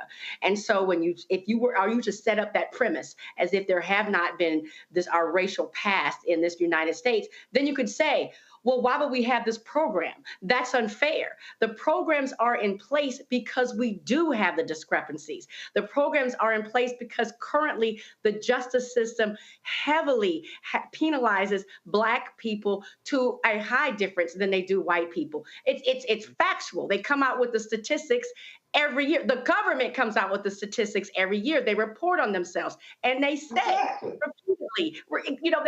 repeatedly that we have these issues. So what the prosecutor was doing is what she should be doing and say, let's keep in mind that we have these issues in America and be cognizant of it. But Trump's people would try to act as if it doesn't exist. And that is a problem because we know very clearly, and they know that they do exist. Mustafa? Well, I would build on what Randy said. I want people to pay attention because when Trump talks about racial discrimination, he is trying to get America to believe that there are white folks who are being racially discriminated against, right? So you got to watch the flip that's going on. So when you got the flip going on and you don't have anybody saying, well, when we look at housing, we don't see the disparate impacts that are happening to white folks in housing. We don't see the disparate impacts happening in relationship to health care. We don't see the disparate impacts happening to white folks when it comes to the wealth gap that exists inside of our country. You can go down the list, but folks don't pay attention to how he is both on the subliminal level and also just on top, continuing to feed this stuff to folks across the country. So folks start to think, well, you know what? Maybe there really is white folks who are being discriminated in our country, even though the data doesn't say it. Then you got to pay attention also to the fact, as Randy just shared, that this is also a part of a plan to be able to, mess with policy. And then, of course, policy is tied to resources, whether it's on the grant side or the contract, the subcontract side. So you got to understand this game that is actually being played. But it starts on the auditory level of saying things and nobody fact checking it and nobody saying, well, where's the facts? Where are the examples? Because if you're saying this and if it's happening at the level that you're trying to make it sound like it is, then it should be rampant and you should be very easily have 3 or 4 or 5 examples you can pull out your pocket. And of course, he can't because he understands that it is a part of the misinformation and disinformation campaign that they have been going on both in this moment and over a number of sets of years before we got to this point. I got to run this one by y'all. Randy Hinton Jr. Has been charged with aggravated murder and is being held without bond for allegedly running over a deputy sheriff who the day before shot and killed his 18-year-old son. Police say Ryan Hinton was killed after brandishing a gun at police during a stolen vehicle investigation. A gun was found at the scene. There's no indication that he fired it. Now, this is the courtroom scene, but I want y'all to check out what happened as he was coming into court. Now, you see all of these cops surrounding him, but let me show you what happened before this as he walked in. Go to my iPad. This brother here was not, I mean, they stared him down, he stared them down.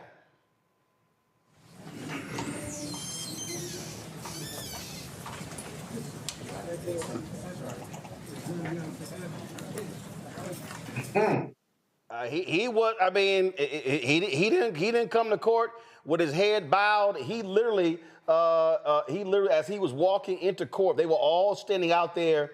As a matter of fact, this looks like actually as he was, I think it was leaving court. You see, this is the courtroom there. And what I'm trying to understand, and again, here's what I'm trying to understand. And Scott, maybe you can help me from a lawyer standpoint.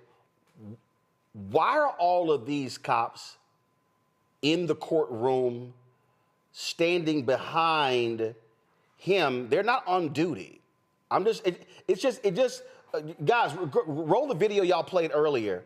And I know people are allowed into the courtroom, but this scene just looks weird to me that he's surrounded by all of these deputy sheriffs. I'm just curious. Yeah, it looks like it's a small courtroom. It's still a public proceeding, and given that one of their own was allegedly killed by this individual, they showed up. There's only one person behind him that's really was side and behind him, two people who were there for security, which is not unusual.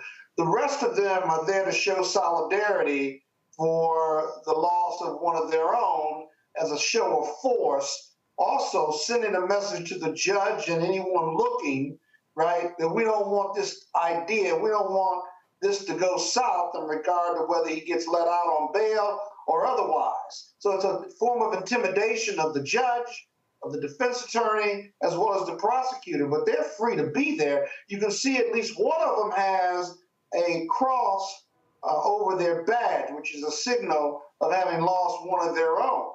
Now, he's free to stare down who he wants to stare down. But that's all about intimidation and support. That's all that is. And that's what those organizations, police organizations, do. Vigilantism, if this is true, is never the answer. And he's going to get convicted if their evidence is sufficient. But at the same time, there's a lot wrong with the criminal justice system and how police officers operate. And you can understand the emotion of this parent who lost their child to gun violence of the police. And what happened Randy, on Friday, Hinton and the family had gathered at the lawyer's office to watch police footage of his son being shot to death by the police. And in a statement from the lawyer, Hinton was understandably distraught watching the police body cam footage, was unable to finish watching the video. In the meeting, there were Cincinnati Police Department folks in the meeting as well. And then when it was over, he left in his own vehicle and he went searching for that cop and found him directing traffic, and he mowed him down. Right. You know, I was reading about this story, and it's a tragedy, and certainly we would hope that that's not the answer. But I'm going to say it candidly. I understand. I mean, he watched, I'm a mother of two sons, and he watched his son get killed by that police officer. And from what they're saying, it does not appear that the police officer was fearful for his life. They stopped these boys, you know, for a car theft or something, right? Something that is not legal, but certainly not something that a child needs to die over. So this man watched this cop kill his son. Again, I'm not saying it was right, but I understand. This was a comment from the Cincinnati Police Chief, Mustafa, said, "We do not expect the officers to wait until they're fired upon in terms of returning fire." But, you know, listen, this is extremely emotional. It's sad that his son is dead, this cop is dead. It's sad all the way around. I mean, it is. And we never want to see anyone's life being taken short and those different types of things. You also have to understand that, well, you know, when a parent loses a child, there's mental distress that is a part of that. and sometimes you're not thinking clearly. Then, so, yeah, for me, I'm a man of faith. I'm definitely going to pray for folks. But at the same time, we've done so many stories on this show where police officers have taken the life of innocent individuals. So, we continue to try and make sure that there's real police reform. And we try and also make sure that, we're doing everything that we can to make sure that, folks are held accountable when they do that. So, we'll see how it all plays out in the courts. My father used to always say, don't ever let anybody see you lowering your head. Always keep your head up. I hope that is a message that folks receive to make sure they keep their head up. Folks, so tonight, a major update in the case that shocked Mississippi and the nation. Michael Corey Jenkins and Eddie Terrell Parker, two black men who were brutally tortured by a group of former cops known as the Goon Squad, have reached a $2.5 million settlement in their civil lawsuit against Rankin County Sheriff Brian Bailey. On January 24, 2023, 6 officers, 5 Rankin County deputies, and 1 Richland police officer raided a home in Braxton, Mississippi without a warrant. Jenkins and Parker were handcuffed, beaten, humiliated, subjected to racist abuse. Jenkins was shot in the jaw during a mock execution that went horribly wrong. All 6 officers have been convicted on both state and federal charges, serving a combined 132 years in prison. The original lawsuit sought $400 million. Under the settlement agreement, Rankin County will pay $500,000, while the county's insurance will cover the remaining $2 million. This is again, a huge case. We covered this case, had Malik Zulu Shabazz, the attorney, on as well. It marks the largest settlement in Mississippi's history for a police case involving excessive force or municipal liability. And again, we'll see what happens. Look, I wouldn't be surprised if Donald Trump pardons these cops on their federal charges, because that's what we are seeing more and more of. Final story, folks, some great news. The late Chuck Stone, a trailblazing journalist, he worked in black media. He was the editor of the Chicago Defender, columnist for the Philadelphia newspapers, former UNC Chapel Hill professor, honored with a special Pulitzer Prize, the highest national award in print journalism. He was recognized for his groundbreaking coverage of the civil rights movement and his role as the first of all, of course, that took place at black newspapers. I wish the Pulitzer Board had said that. In his role as the first black columnist at the Philadelphia Daily News, he also co-founded the National Association of Black Journalists, helping open doors for generations of black reporters. Stone was also a decorated Tuskegee Airman and a passionate educator who inspired countless students before dying in 2014 at the age of 89. The special Pulitzer Prize celebrates his enduring legacy as a fearless voice for justice and a pioneer who changed American journalism forever. I, of course, being a member of NABJ, plus an Alpha brother, had an opportunity to know Chuck, loved him dearly, and this is awesome. But I do have a problem with this Pulitzer Prize. If you're gonna name check the Philadelphia Daily News and him being the first black columnist, how do you not name check who he worked for covering the civil rights movement? Chicago Defender should have been named in that Pulitzer announcement. I don't believe, so if you say you're honoring Chuck Stone's work covering the civil rights movement, who was he working for? But you honor him as the first columnist for the Philadelphia Daily News, but you don't mention the black paper. Yeah, Mustafa, I got a problem with that. Yeah, no, that's real. And we know that they play those games all the time. You know, he exemplified black excellence. He opened doors. He mentored folks. And, you know, I just send love and respect. And I hope that he rests in power. Randy? When you talked earlier in the show about ensuring that people are educated, we must ensure that they know about what's going on today, but we also must ensure that they know about heroes like this and all that they went through to get us where we are. And so we understand that we can't let it go backwards because we owe it to them and their fight and their struggle. He also was editor of the Afro-American. So the New York Age, the Afro-American, senior editor of the Philadelphia Daily News, editor-in-chief of the Chicago Defender. You know, I just, yeah, I got a problem with that. I got a problem with that because, you know, the black paper in Philadelphia is Philadelphia Tribune. The Philadelphia Daily News is not a black newspaper.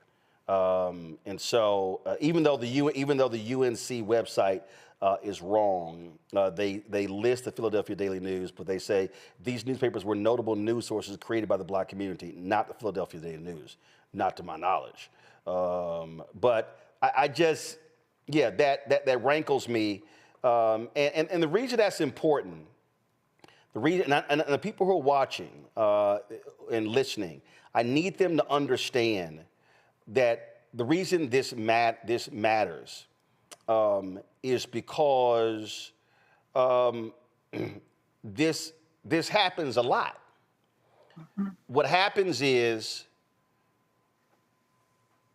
what happened with black papers somehow doesn't matter.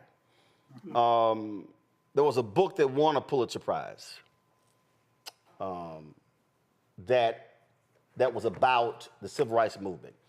And I have the book, Gene Roberts, former editor of Philadelphia newspaper, co-writer. I give them credit because what they lay out the history that it was the black press that was covering the civil rights movement. But then when it became unsafe for them, that was a writer and a photographer for a black paper who was severely beaten in Little Rock. And he later, he couldn't cover it, he couldn't work anymore. He later died from those injuries. Black reporters for black papers were being targeted by white vigilantes. And that's when white media came in. Time, Newsweek, New York Times. And I remember a few years ago, I was watching Meet the Press, and they were talking about the photo of the brutal photo of Emmett Till. And on Meet the Press, Doris Kearns Goodwin, hailed as this major historian, she credited the New York Times for putting that on the front page. And I immediately went to Twitter and said, oh, hell no. You are not going to give credit to the New York Times for putting that on the front page when it was Jet and the Chicago Defender that put it on the front page before white media did. So again, I appreciate that the Pulitzer Board recognizes the work of Chuck Stone, but you don't credit his reporting during the civil rights movement, but you don't say who he worked for. That, to me, is just as important or even more important than becoming the first black columnist for the Philadelphia Daily News. I mean, erasure happens in lots of different ways, right? Erasure of our leaders, erasure of the organizations, erasure of our leadership, erasure of how we have made this country better and stronger and wiser. So that's why we have to be vigilant when we see folks having these gaps and filling them with their history and deleting our history, whether intentional or unintentional. They have to be checked because we now see how folks are literally trying to be, the erasure that's going on in this particular moment is very intentional. So once again, whether it's unintentional or intentional, it has to be corrected and it has to be addressed. Yep. And we're going to call them out every single time.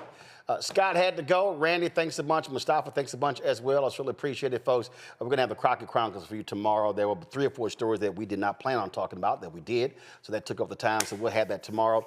Let me thank everybody for being on today's show. Great conversation. Folks, do me a favor. If you missed the show, be sure to share it, share it with folks. And also, when we break apart our segments, share those as well. Go to our YouTube channel, go to Black Star Network app. You can all check it out.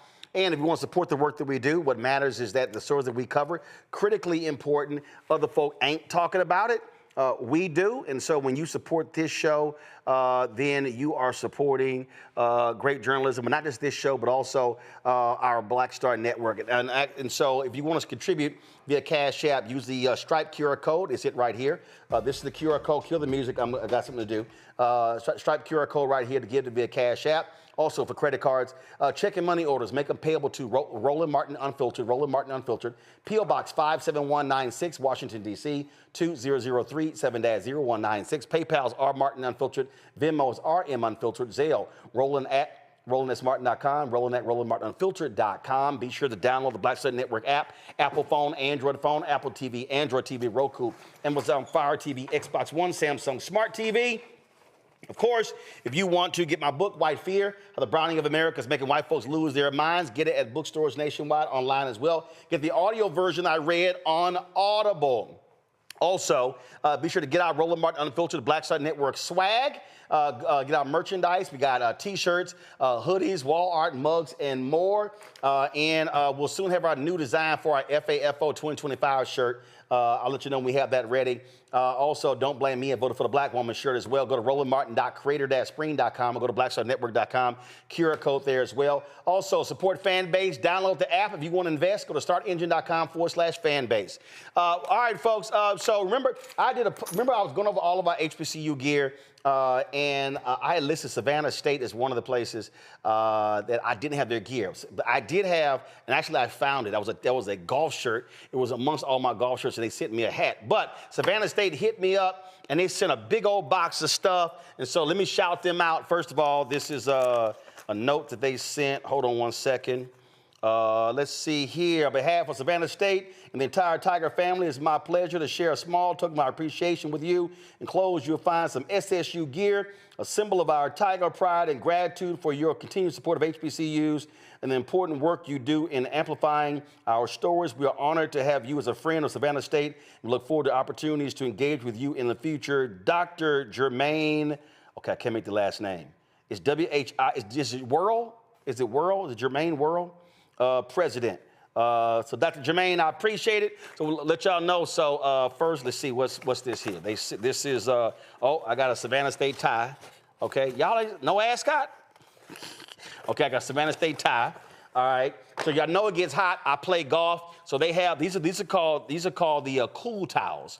So these towels here, you actually dip them in the ice water and then you pop it, and then you place it, when you're playing golf, you actually place it around your neck and inside of your shirt. That keeps you cool. So they sent me a couple of these here. I appreciate that. Yo, so they sent me, let's see, 6 of these Go Tiger. They sent me 3 blue and 3, come on, give me another camera. Come on, go wide, come on. They sent me the blue and the orange, so I appreciate that. Let's see here. Sent me some Savannah State shades. All right, so here we go. I got the Savannah State shades right here. I'm surprised y'all ain't got no orange shades, you know, make it pop. All right, so let's see here. We got a Savannah State book, The History of Savannah State University. Tell them we are rising. Let's see here. See, y'all gonna make it hard on the rest of these people because y'all sent a lot of swag. Let's see here. I got a Savannah State water bottle right here. That's cool. Can't have enough water bottles. Let's see here.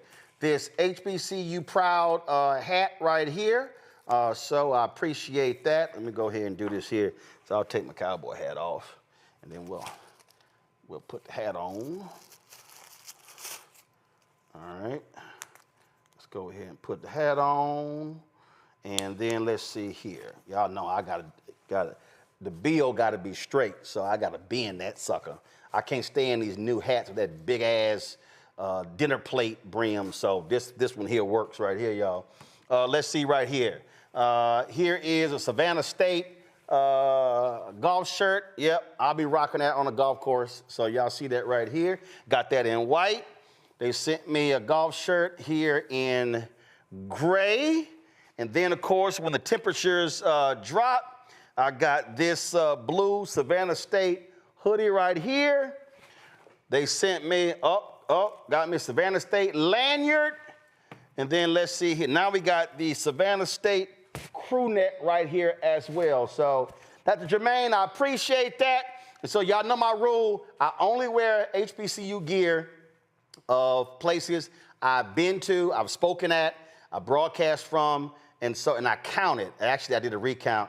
So there are 107 HBCUs, and I've been I thought it was a 60. It was actually 57 or 58. So it's like 57, 58. Savannah State is one of those. So I look forward to going back. And you never know. Maybe we'll do the show from Savannah State one day. That'll be cool. Maybe we'll do the show Homecoming. Do a huge show, pack the joint out, have all the folks there. So yeah, we'll talk about that with Dr. Jermaine. All right, y'all. That's it. I'll see y'all tomorrow right here, Roland Martin Unfiltered on the Black Star Network. How? Black Star Network is here. Oh, no punch! I'm real revolutionary right now. Thank you for being the voice of Black America. All momentum we have now, we have to keep this going. The video looks phenomenal. See, there's a difference between Black Star Network and black-owned media and something like CNN. You can't be black-owned media and be scared. It's time to be smart. Bring your eyeballs home. You dig?